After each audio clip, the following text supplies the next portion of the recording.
Good morning, everybody. Jim Feist and Hank Goldberg from Las Vegas. It is one day before the divisional round of the playoffs. Hank, good morning. Good morning to you, Jim. How you doing? I'm doing good, and congratulations. Another 5-1 basketball night for you last night. And that's been kind of repetitious and monotonous. You just keep winning. I love college basketball, and I follow it closely. Saturday is a big day. You got some good games. St. John's playing well. You got North Carolina is playing Louisville. That'll be a good game. It's some real good matchups. Oklahoma, TCU is another one. Marquette is playing Seton Hall. Marquette has a guy who scored 63 points the other night. Duke is going into a snake pit when they go to Florida State. They never play well there. So there's some interesting games and interesting opportunities on Saturday. And today's Big Ten Day. Always Fridays, you can look at something to play when these Big Ten teams get together. That is true. There's some good teams in that conference, and they're exciting to watch. I love them. But well, I had a good night last night. Also, I was 3-0 in basketball, and it's been a good week. And I'm on a good run in the NFL, 25-7, and you are as well. So we have those games, college basketball, football, up at jimfeist.com. Hank, anything you would like to talk about today for the fans out there? Well, I thought it was pretty interesting that they've taken Parkey off the hook in Chicago, and that hours after the game was finished, they came forward and acknowledged that that kick was tipped, and so it wasn't his fault. The ball was tipped significantly enough so that it affected the direction of his kick, and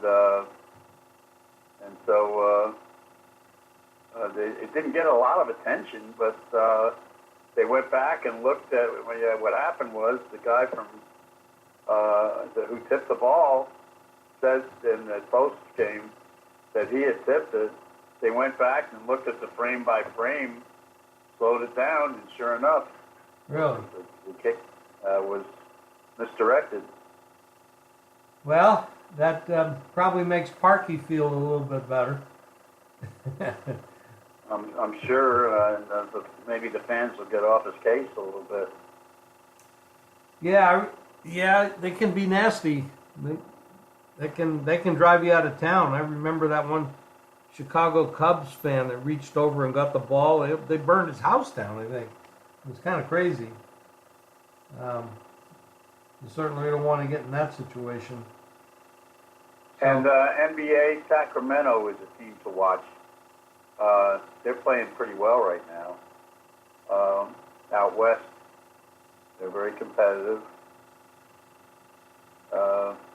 I watched the San Antonio Oklahoma City game. God, I thought it would never end. Yeah, they played 3 overtimes. I know. There's like 300 points in that game. Yeah. Wow. I got lucky in that game. I had the Spurs. They go to 3 overtime and cover. Yep. That's crazy. Well, Hank, we have our plays up at jimfeist.com. People can go there and get our basketball and our football. There's been a lot of... there's been a lot... right now, Dogs are 14-1 in the last 15 games that have been played. And so I think the odds makers have made some adjustments, particularly the New England game, which is holding on 4 points. You got a Charger team that's making its 3rd straight road game, 2nd straight coast-to-coast trip. Last night, and New England It was 19 degrees. It's going to be in the 20s when they kick off. There's going to be some snow there tomorrow. I don't know if it's going to be snowing on game time or not. So it's not going to be Charger-type weather. Phillip Rivers has 1 touchdown pass in his last 3 games. Is that right? Wow. So he's been pretty well shut down. And, you know, they're saying that last week they knew what was coming on 70% of the plays. I don't think it was all about that. I think a lot of it was Jackson. He was just horrible. He couldn't do anything. He wasn't. He was just not mentally ready to play that game. He had those fumbles early. That wasn't a matter of knowing what was coming. But still, I will maintain that Harbaugh should have changed quarterbacks at halftime because Jackson was doing nothing. But anyway, the Chargers go in against New England now, who's rested. New England, in addition to playing a quarterback who's been struggling lately, they've got good safeties play. And while they don't have a great pass rush, they do have a good secondary. And actually, New England's pretty good against the run, and the Chargers have their running game intact. So that's going to be the critical matchup, whether they can stop Gordon and Eckler. And Gronk, is he going to come back to life, or is he really just slowed down that he's on his way, just a guy on his way out? But they've got Edelman, McKell, Patterson, and Hogan as targets against a secondary for the Chargers that, while they have good safeties, the corners aren't great. So, 4 is, I think you forget New England cheats. They don't lose playoff games, and the Chargers have never won there. All good points, Hank. Excellent. I guess the biggest question with the Patriots is their time over? They've gotten old, but I don't know. I think people are writing them off a little too soon. I think they've been there. They know how to win. They got good coaching. They got good leadership. They have talented players. Maybe they're not as good as they used to be, but they have a lot of edges, and I don't think we can throw dirt on them yet. Well, they lost 3 games to bad teams, and that's why a lot of people are throwing dirt on them. But they finished the season okay. They played in a weak division, and by the way, speaking of the division, remember I told you earlier in the week that Darren Rizzi was a guy that the Dolphins really liked. They've interviewed the 4 candidates that they like who are still coaching, but Rizzi gets his interview today. And if it goes well, he may very well end up, he's a special teams coach with the Dolphins, he may wind up with that job. Yeah, that's a good information. What did you think of the hire by the Jets of Gaze? I saw one network guy who thought it was a great hire because and he talked about how Tannehill and what a great job he did with Tannehill. That's punk. He did a bad job with Tannehill. Tannehill went continually downhill this year, and the Dolphins want to get rid of him, or they want to replace him. So I don't know where that came from. And the other thing was that they got blown out the last 2 weeks of the season. They quit on him. He made a lot of bad personnel decisions because he couldn't handle certain players. And they're saying that he was. And remember, he brought in his old quarterback from Chicago, who just was terrible. He made bad decisions, and he's saying, well, Osweiler won a game. Well, Osweiler won 1 game, and then he was horrible. Gase did a bad job coaching the Dolphins, and I don't know if he's 40 years old, but I thought he lacked maturity. He's not a pleasant guy, not an easy guy to get along with, and the locker room wasn't really great with him there. But the Jets hired him, and the story goes that it was between him and McCarthy, and the quarterback, who was still a baby, preferred Gase. And, you know, he still gets credit for Peyton Manning in Denver. That's a joke. Peyton Manning gets credit for Peyton Manning. Yeah, you know, Peyton, yeah, you're right. You're absolutely right. Well, we have McCarthy. It looks like he's not going to have a job this year, and he's going to stay at home and take a year off. It looks that way, at least at this moment.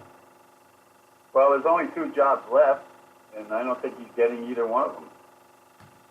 He didn't even interview for the Dolphins job. And I think they pretty well decided on a coach at Cincinnati. Very interesting. Well, good luck this weekend, Hank. We're both going to be plugging. Yeah, you know, Philadelphia, New Orleans will be the other game on Saturday. And, of course, everybody's looking to see if the miracle in Philadelphia continues with Foles. And then the Sunday games, you got,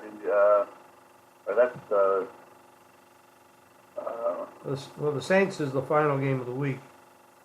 That's the Sunday game, I'm sorry. And then the game tomorrow is Dallas at the Rams. And then talked about the Chargers, New England, Indy, Kansas City. Kansas City game is the one game that's moved a little bit. It's gone up in favor of the Chiefs. I'm looking at 5.5 in that game, total of 57. And the other game tomorrow is the Rams 7.5, total of 49 or 50, 49 and a half, 50. It's in that range everywhere. There's one place that is 7.5. Most of them are 7s. On Sunday, the line is New England 4. That's pretty painted everywhere. 47, the number. And the Saints are 8, 51 and a half. Yeah, I just wanted to point out one thing about the Saints game, and that is that their defense, over a 6-week period, with the one exception when they didn't play their regulars, has given up an average of 12.3 points per game. Their offense since Thanksgiving has not gone over 21 points. A lot of drops. Their wide receivers, I think, are, with the exception of Thomas, are pretty limited, but they get Ginn Jr. back now, who could help them in 2 areas, special teams and as a deep threat. You know, you have these teams that took off in September and October and then slowed down, and you wonder if they have it in them to come back and start, you know, be able to put that kind of, those numbers kind of up again. And they have the same situation with the Rams, the Chiefs, and the Saints. They all slowed down.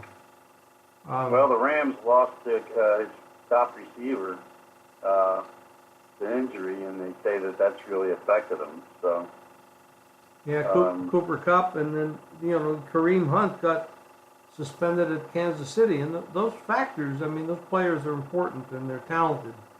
They do have an effect. For sure. Yeah, and the Rams played their last 2 games without Gurley. He had a full practice yesterday. And seems to be okay. Now Dallas has some injury issues. Beasley is one. Who's that? Beasley, their wide receiver Beasley. Yeah, well, they actually lost Hearns, their other receiver. He's out. Yeah, well, he had a devastating injury to his ankle. That was terrible. Yeah, he's out. So, you know, the question there is the availability of Beasley and Jarwin, the tight end. They're both probable. So right now, Jarwin and Beasley are both probable for that game. Gurley is probable as well. So Gurley's a go. I mean, he participated in the full practice yesterday. right. Yeah, I'm just reading it off the wire right now. Tomorrow, T.Y. Hilton is probable for the Colts. It's just, this is what's up on the wire at the moment. Well, T.Y. Hilton is probable every week, and every week he plays. He's got the ankle problem, and it hasn't slowed him down a bit. No, it hasn't. So, I know what the wire says, but tell him what it is. Okay, well, we know those guys are going to go, and that's good. Hank, have a great weekend. Thank you for your time. You too, Jim. Okay, buddy. Take care. Bye-bye. Okay, thanks.